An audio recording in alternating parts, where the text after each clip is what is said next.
Botei para gravar agora. Tá bom, vamos lá. Então, esse texto de Timóteo deixa muito claro o que eu estou querendo dizer aqui. Ele fala assim: a lei não é ruim, né? A lei é boa, se alguém usa direitinho. E aí ele vai falando para quem que a lei serve, certo? Ele fala assim: a lei não é para o justo, não é para quem anda correto, não é para quem é obediente. A lei é para quem? Para os injustos, obstinados, ímpios, pecadores. E ele vai dando uma lista enorme de tipos de pessoas que precisam de lei.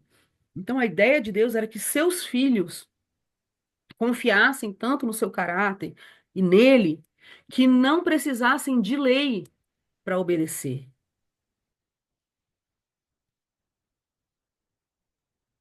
Ah, legal. Que não precisassem de lei para obedecer. Porque o justo, o que caminha com Deus, ele vai confiar no caráter de Deus. Entendeu?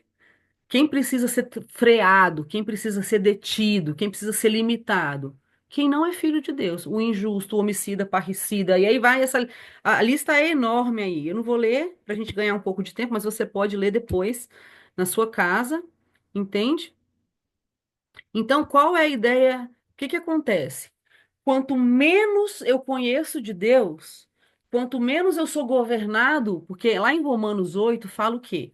Que os filhos de Deus são guiados pelo Espírito de Deus, certo? Então, o que que acontece? No final, pode fazer um resumo do início da reunião, porque foi muito interessante. Posso sim. O que que acontece? Os filhos de Deus são guiados pelo Espírito de Deus. Então, quanto mais de Deus eu tenho, quanto mais o Espírito Santo vai me ensinando a viver, menos influência externa eu preciso, menos lei eu preciso. Entende? Eu não quero ofender, eu não sei se todo mundo é da mesma igreja, se são igrejas diferentes. Eu não quero ofender nenhuma igreja. Eu vim de uma igreja que era muito rígida nos usos e costumes, tá? A gente começou, a igreja muito rígida, depois foi, mudando. O desejo era bom, era agradar a Deus, era pecar menos, né? Era ser santo, dentro do entendimento que os líderes tinham naquele tempo. Mas o que acontece? Quanto mais regra externa você tem, não use isso, não toque aquilo, não fale aquilo, não vai em tal lugar, menos você consegue deixar que Deus guie essa pessoa. Menos você consegue ver onde essa pessoa tem dificuldade com o evangelho, inclusive para ajudá-la, para liderá-la. Entende? Então, a ideia de Deus nunca foi que as nossas igrejas, que os nossos grupos, né, seja célula, seja grupo familiar, grupo de comunhão, não sei como se tem na sua igreja, que nome tem, mas que nossas igrejas, nossas reuniões não fossem um grupo de pessoas que seguem um montão de regras, mas que fossem pessoas que se juntassem para conhecer mais a Deus.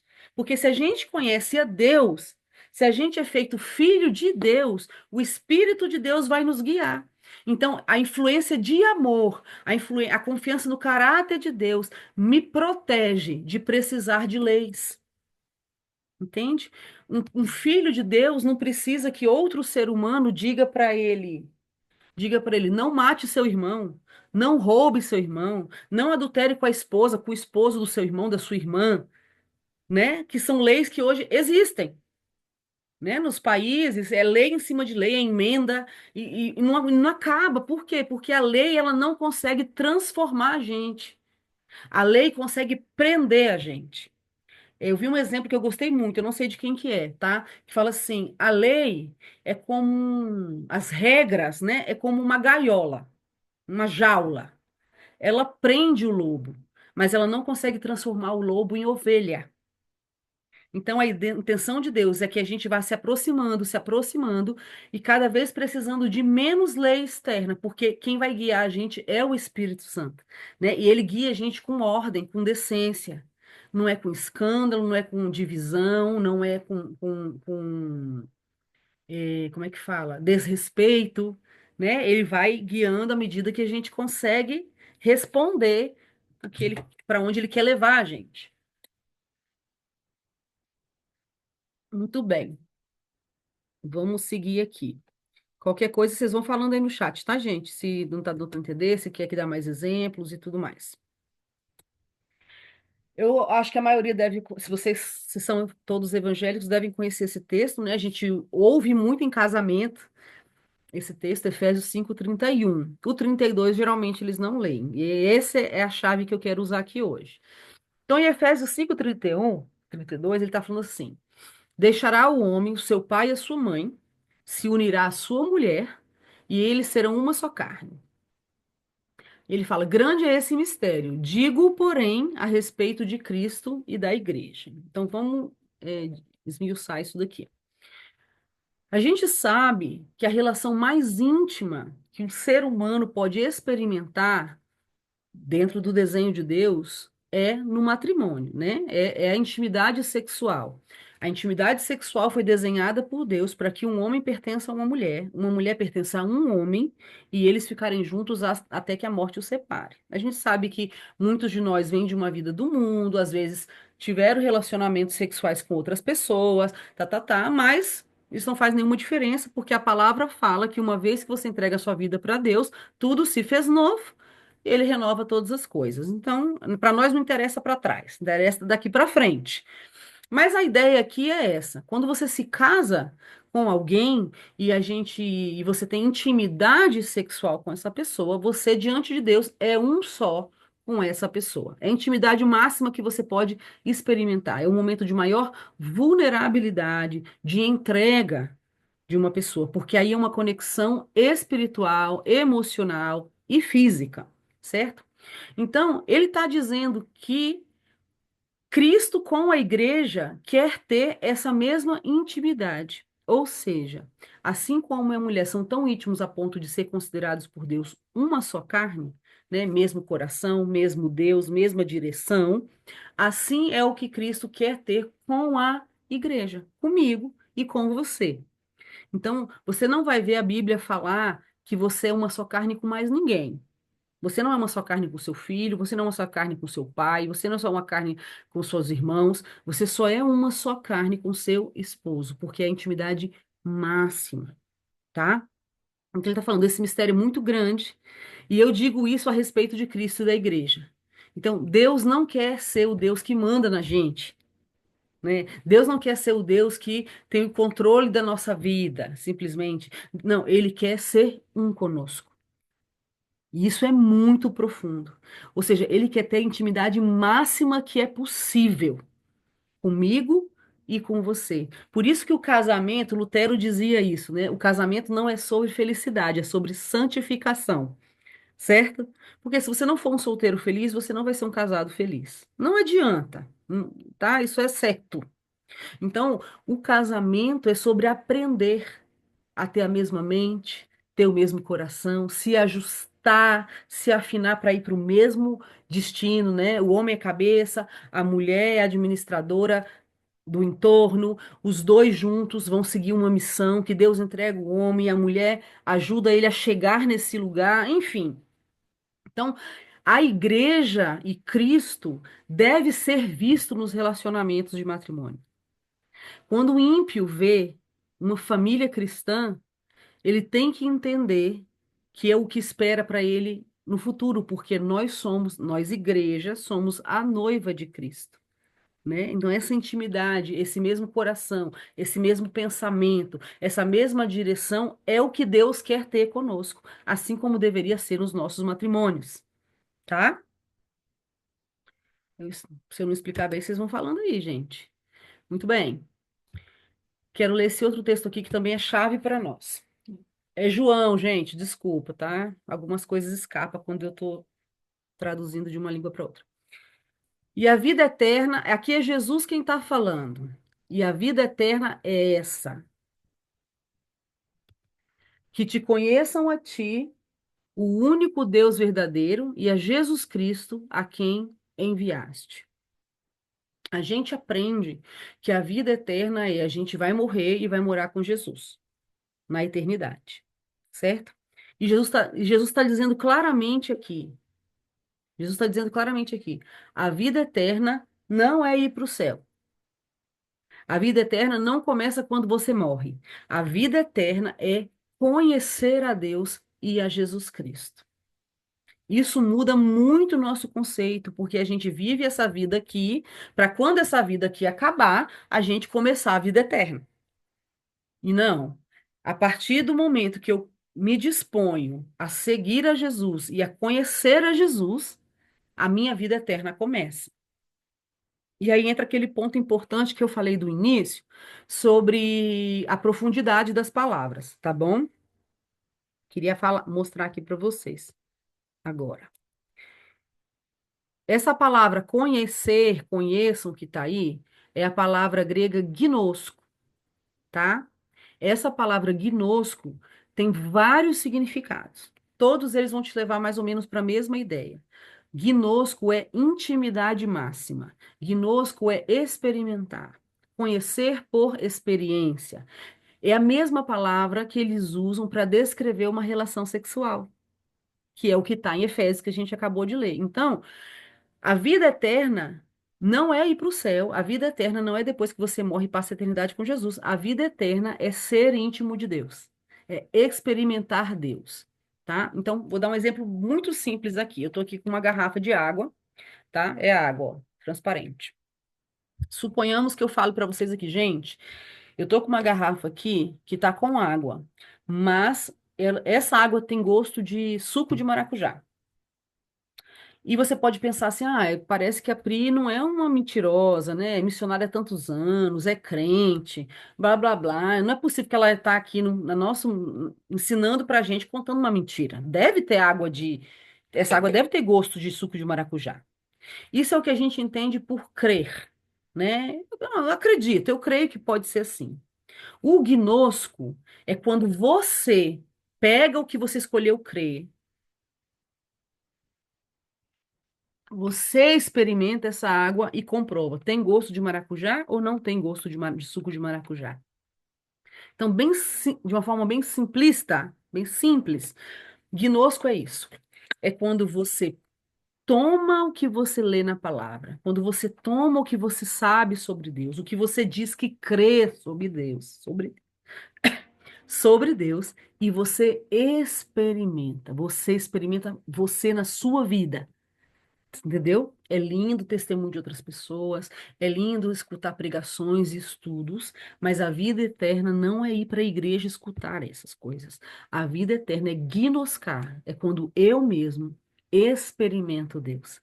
Quando eu mesmo tenho intimidade com Deus. É quando as coisas que eu escuto sobre Ele se tornam verdade no meu dia a dia, no meu caminhar com Ele.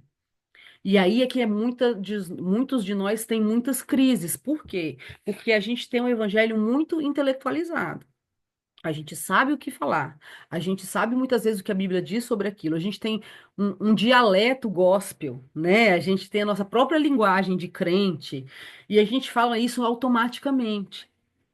Mas quando a prova chega, quando as dificuldades da vida normal, dificuldades normais, chegam, a gente se desespera. Por quê? Porque o que a gente diz que crê nunca foi gnoscado, nunca foi vivido de verdade.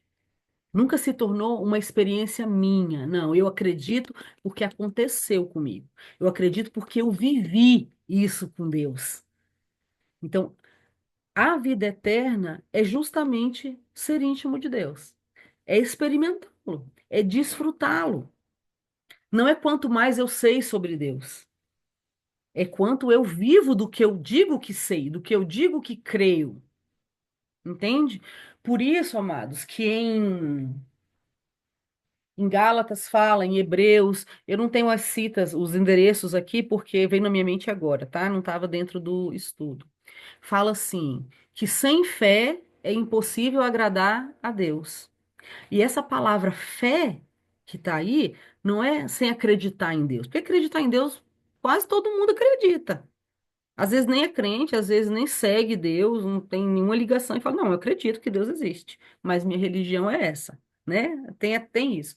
Essa palavra sem fé, essa fé aí é a palavra pistes, que significa fidelidade e não crer. Ele está dizendo assim: se você não é fiel ao que você diz que crê, você não agrada a Deus, né?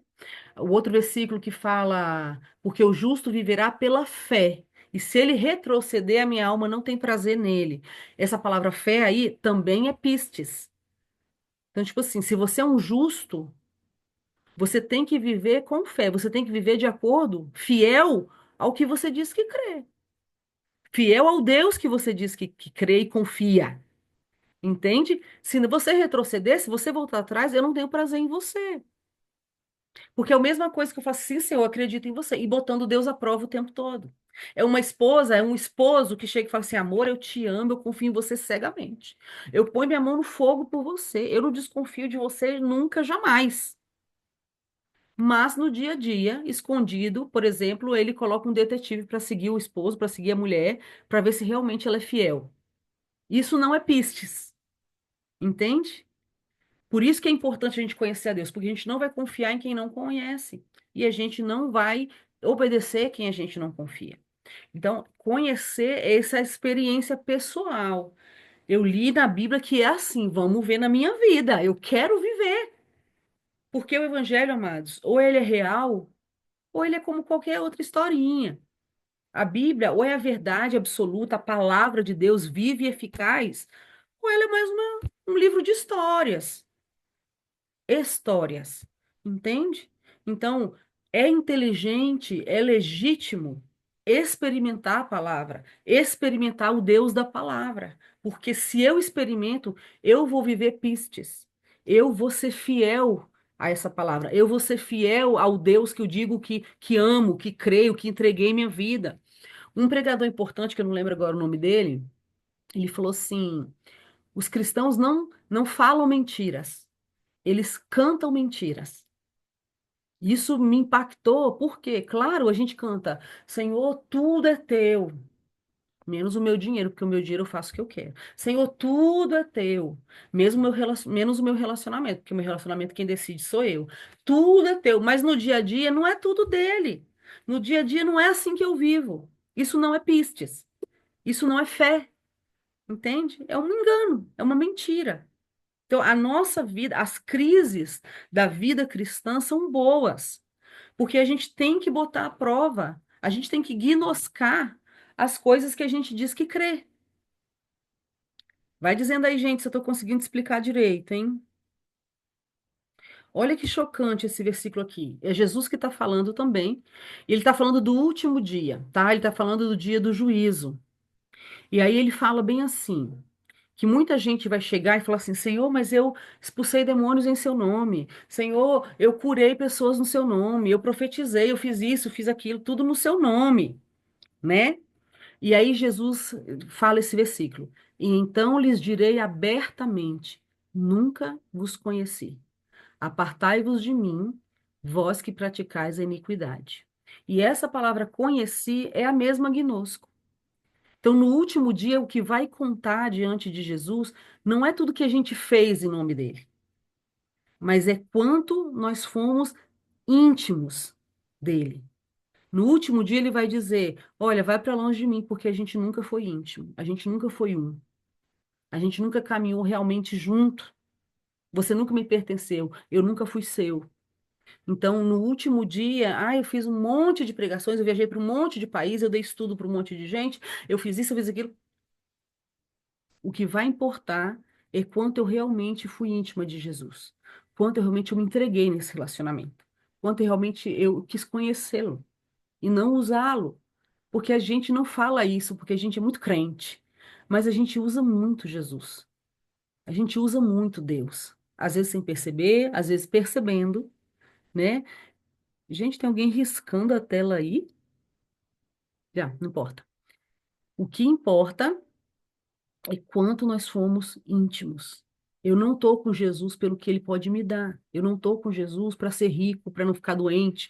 Eu estou no mundo caído, amados. Nós estamos no mundo caído. E no mundo caído, a gente também vai passar coisas ruins, como os ímpios. A diferença é com quem a gente vai passar essas tribulações. Se os nossos olhos estão nessa vida, que é como a erva, que brota de manhã e de tarde se secou e morreu, ou se os nossos olhos estão na eternidade. Entende?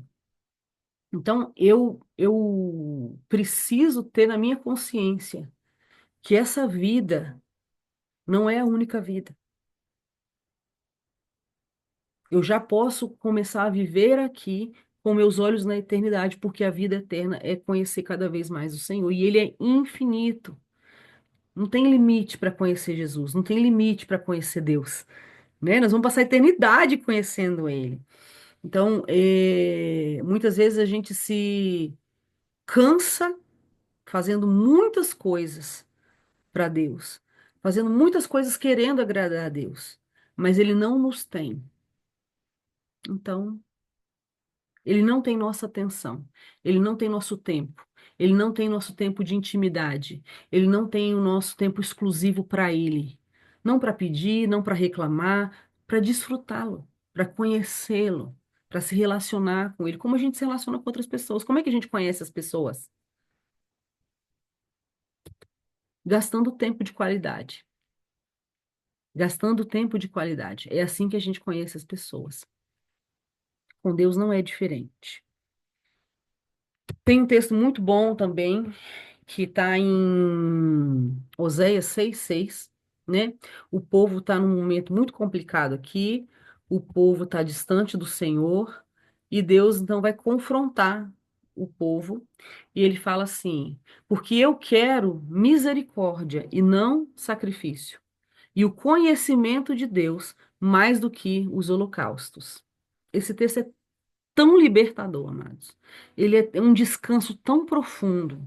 Porque Deus está falando assim: não adianta você se matar fazendo sacrifício, dar seus bens para fazer holocausto, né? Fazer todo esse esforço. Porque o que eu quero mesmo não é isso. Eu quero que você me conheça.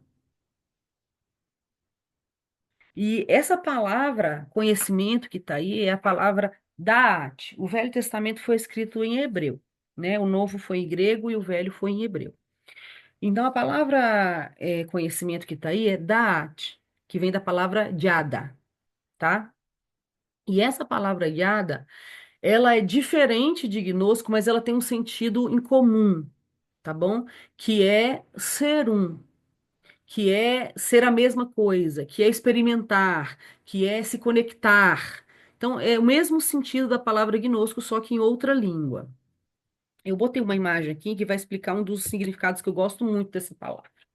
Então, aqui, ó, tem uma interseção, né? Tem um cruzamento de duas ruas, certo? Nesse meio aí, no meio do círculo vermelho, você não consegue dizer qual rua é qual. Você não consegue, não tem como separar uma rua da outra aí. Nesse cruzamento, ela se torna uma rua só. Deixa eu ver o que que estão escrevendo aqui, gente. Ah, tá. Então, o que que acontece?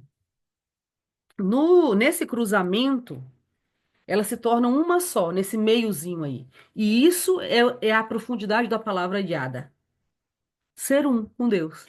Você tá tão em Deus, ele tá tão em você que as pessoas não sabem dizer quem é você e quem é Deus. Eu sempre que conto que eu dou essa aula, eu dou esse mesmo exemplo que para mim é o exemplo mais profundo que eu já vi. Um pastor brasileiro morava no edifício e sempre que ele chegava em casa, ele via uns meninos que ficavam ali pela rua, vadiando, sabe? Sem rumo, sem ter o que fazer. E o Espírito Santo começou a incomodar ele quando ele via aqueles meninos, e ele começou a fazer um evangelismo com esses meninos. Ele descia com eles ali na rua, falava de Jesus, contava as histórias, falava do amor de Jesus, né? E tal. O sacrifício e tudo mais. E um dia Deus falou, tocou no coração dele para ele perguntar para esses meninos o que eles gostariam de experimentar de comida, de comer. E cada um foi falando. Então ele foi, pediu a permissão no edifício dele para o síndico, né? Para levar os meninos para casa dele, preparou uma mesa bem bonita, botou tudo que os meninos pediram lá de comer e tal, e levou os meninos para casa, passaram a tarde lá, foi um momento muito gostoso. E entre esses meninos tinha um que era bem pequenininho. Então, quando ele foi descer com esse menino, ele pegou ele pela mão. O nome desse pastor é Paulo. O pastor Paulo pegou na mãozinha dele para ajudar, que ele era muito pequeno.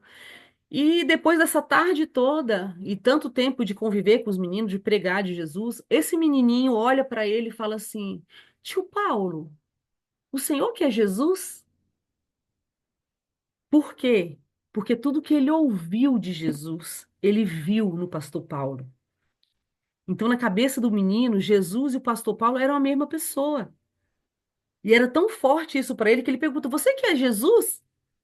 Então, isso é o exemplo melhor para Diada. Eu quero que você me conheça tanto, que eu seja tão parte de você e você de mim, que as pessoas me vejam em você, que nós sejamos um, entende? Esse exemplo sempre me confronta, porque eu fico pensando, meu Deus, será que alguém diria algo assim para mim? Que eu pareça tanto com Jesus que eu prego? Claro que eu sou uma mulher, é uma ilustração que eu estou fazendo.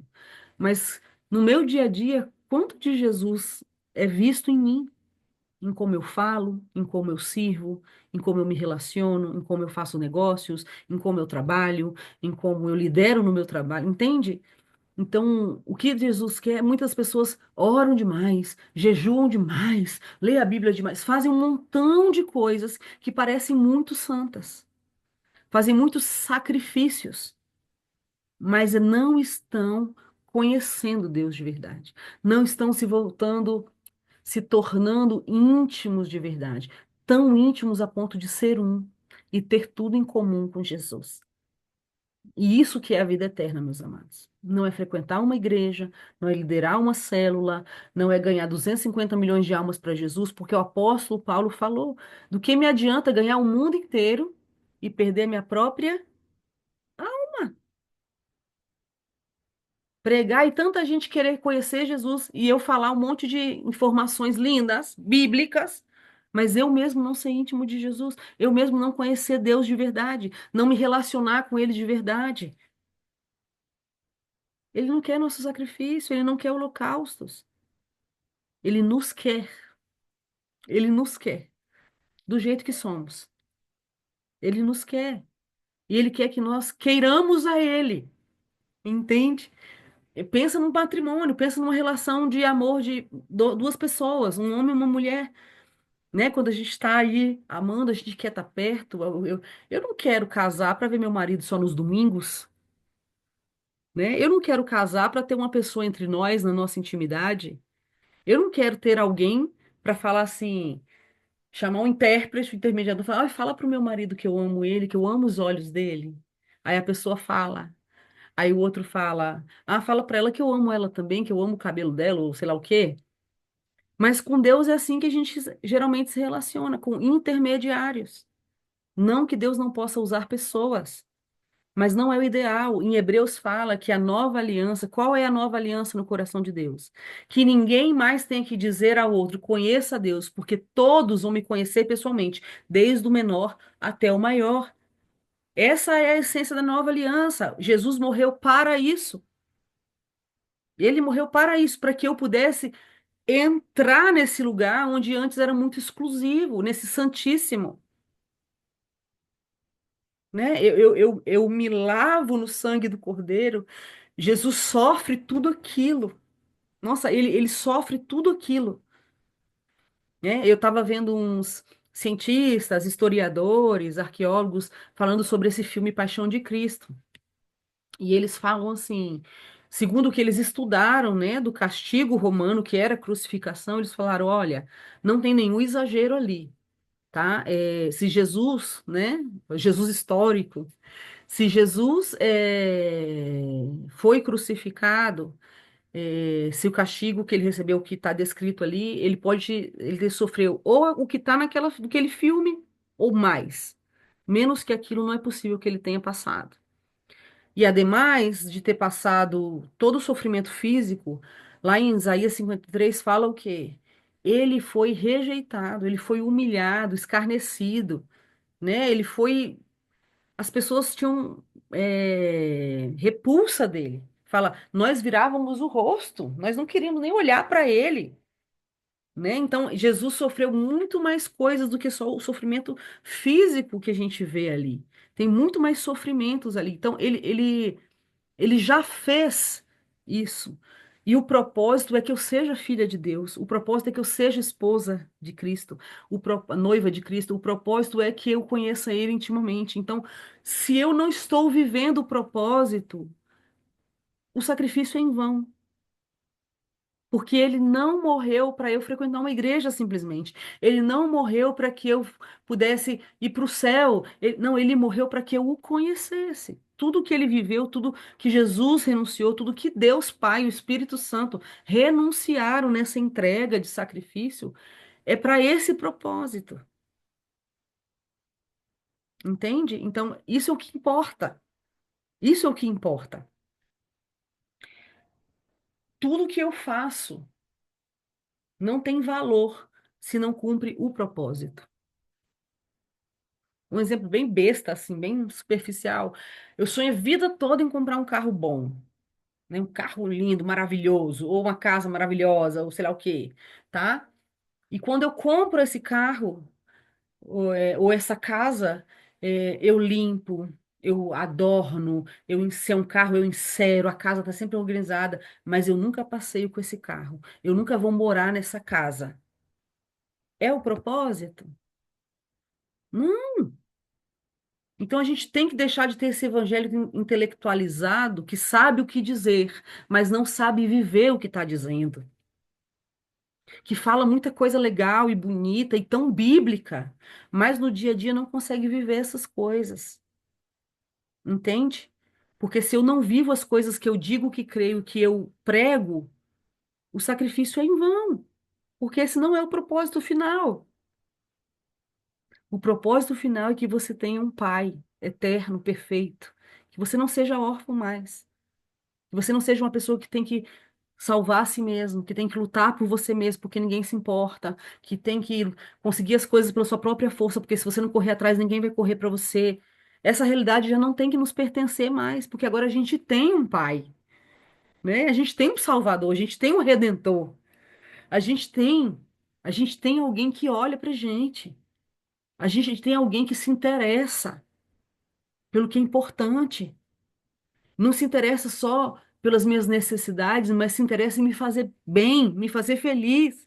Em Jeremias 29:11, o que que ele fala? Eu sei os pensamentos que eu tenho sobre vocês. Pensamentos bons, pensamentos de paz, para te dar um futuro, para te dar uma esperança. Então, eu já não tenho que me desgastar com essas coisas. Lá em Jesus ensinando para os discípulos, ele fala assim: olha, não se preocupa com o que comer, com o que vestir. O Pai Celestial sabe o que você precisa. Os gentios é que se preocupam dessas coisas.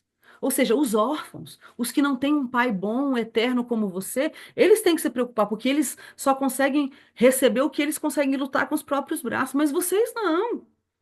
Ele sabe, se você buscar Deus em primeiro lugar, o seu reino, a sua justiça, essas coisas que você precisa vão chegar para você, vão ser acrescentadas na sua vida.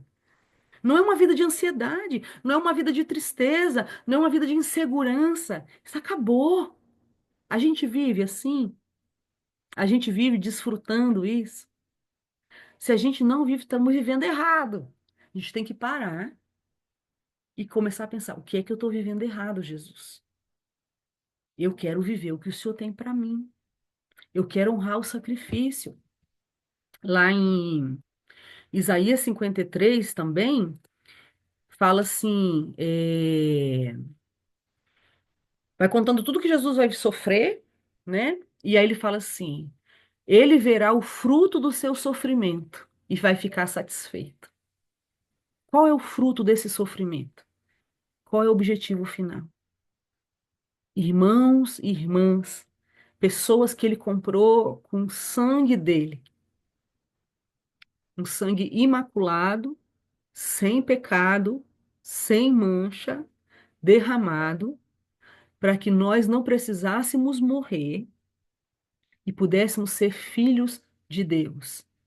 Então ele vai se alegrar quando ele falar: nossa, Pri está vivendo o que eu sofri para dar para ela, né? O João Gabriel, a Rosimar, o Verlaine, Graziele, a Rose, Luciano, né? O Juan.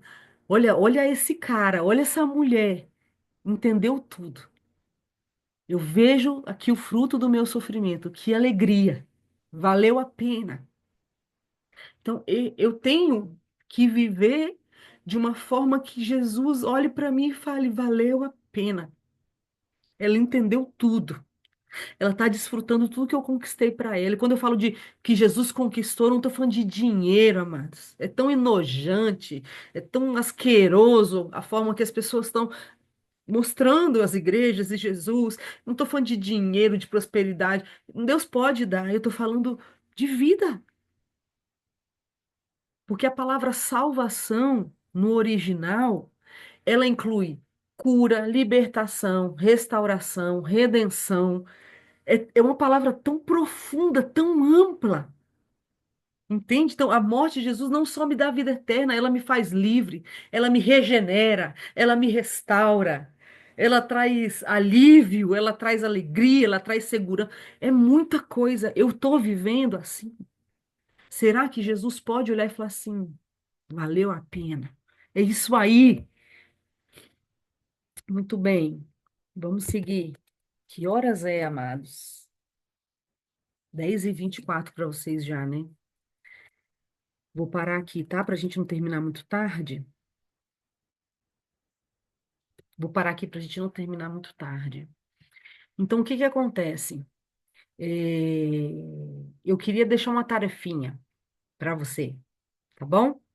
Eu queria que vocês, amanhã, no seu tempo devocional, né? O tempo que você conseguir parar um pouco aí para falar com Deus, porque crente fala com Deus todo dia, hein? Crente tem tempo de qualidade com Deus todo dia. Eu queria que você lesse Isaías 53. Vou falar os versículos para você, tá bom? Só um minutinho, que isso veio no meu coração agora aqui.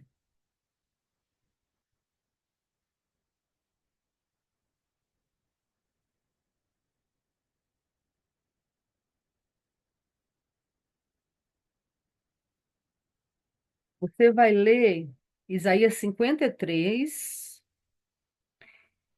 do versículo 1 até o 11. Eu vou botar no grupo também, tá bom?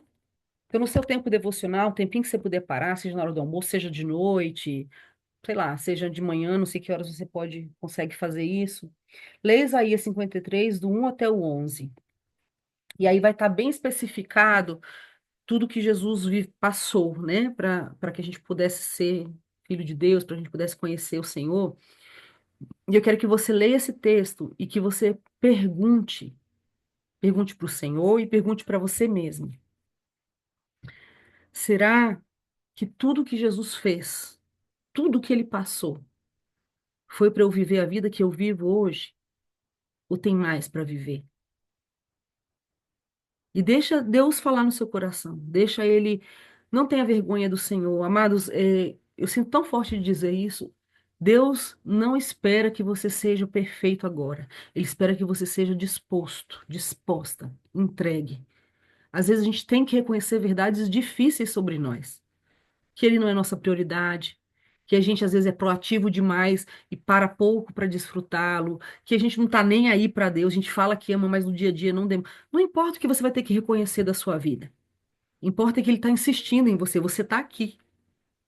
Você está aqui com a gente. Você está aqui escutando essa verdade que Ele te amou tanto, que Ele deu o filho dele por você e Ele daria se fosse só por você.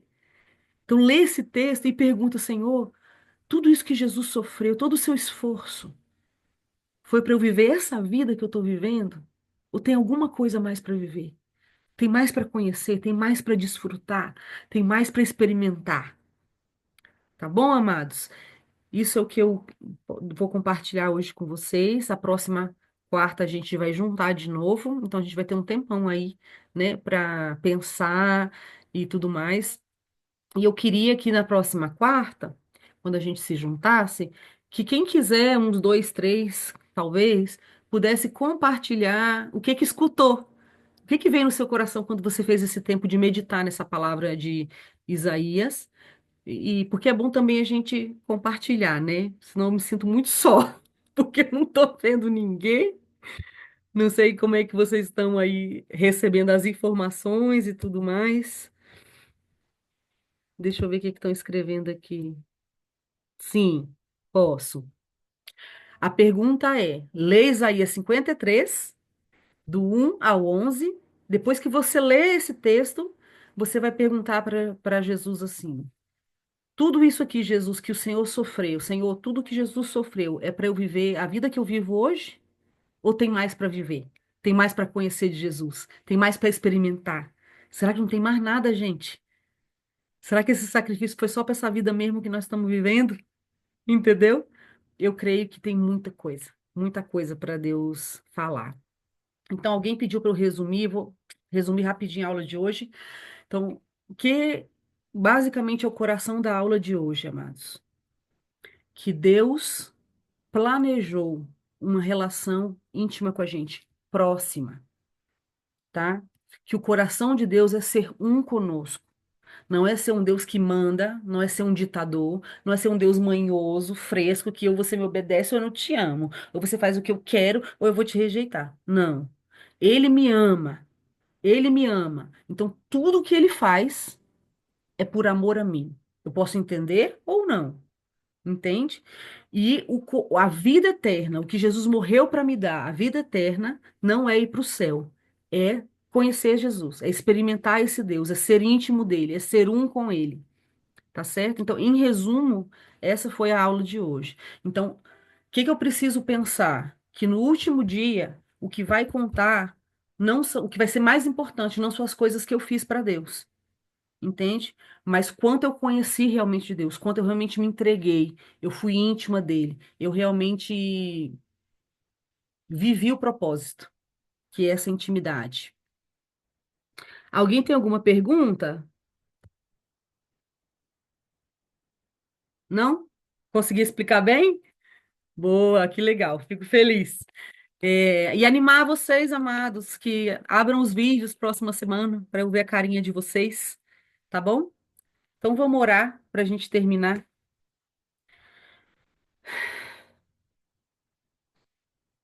Jesus, eu quero agradecer porque eu acho que a gente nunca vai ter nesse corpo humano, né, antes de ser glorificado, a gente nunca vai entender em totalidade o que o Senhor fez por nós. Senhor, nos perdoa por todas as vezes que a gente assume o sacrifício teu por nós como uma obrigação, como algo comum, como algo corriqueiro, como algo, uma coisa qualquer. Nos perdoa, Senhor, porque às vezes, mesmo sem usar essa palavra, sem ter totalmente essa consciência, nós usamos o Senhor. Nós te buscamos pelo que queremos, nós te obedecemos para não ser castigados, e não porque te amamos, não porque reconhecemos que tu mereces nossa vida inteira, que o Senhor fez a parte mais difícil, a parte mais importante. O Senhor nos libertou das trevas, o Senhor nos regenerou, o Senhor nos fez nascer de novo no teu reino de luz e amor. Se o Senhor não fizesse mais nada, ainda assim o Senhor mereceria nossa adoração, nossa gratidão, nossas vidas inteiras, porque o Senhor pagou a nossa dívida impagável. Se o Senhor nos desse 1 milhão de vidas, nós falharíamos em todas elas. Por isso que o Senhor nos deu Jesus. Nos ajude a entender isso. Traga, Senhor, revelação, que saia da nossa mente as informações simplesmente e desça para o nosso coração a revelação desse amor, a revelação dessa graça, dessa misericórdia, desse amor incondicional. Eu oro, Senhor, que nessa semana até a gente conseguir se juntar de novo. Lembra, meus irmãos, incomoda eles. Traz um incômodo santo, Senhor, para que eles leiam esse versículo e que a verdade de uma entrega tão grande, de uma renúncia tão grande como a de Jesus, entre no nosso coração e a gente perceba que tu és digno de tudo e que o sacrifício de Jesus não foi um ingresso para a gente entrar no céu. Foi a possibilidade de uma vida novinha, diferente, uma vida plena e abundante, uma vida com muito mais paz, com muito mais segurança, com muito mais plenitude, Senhor. Nos ajuda a entender e viver isso, Senhor. Que a gente não se contente mais em saber coisas sobre o Senhor, mas que a gente lute, se esforce, seja intencional em experimentar essas coisas que sabemos, Pai. Te peço, Senhor, em nome de Jesus. Em nome de Jesus. Amém. Amém. Boa noite, gente. Fique com Deus. Até a próxima semana. Boa noite.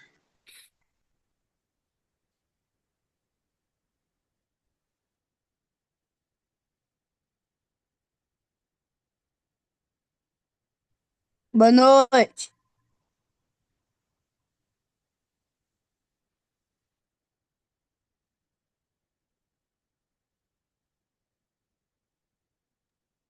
Boa noite. Boa noite.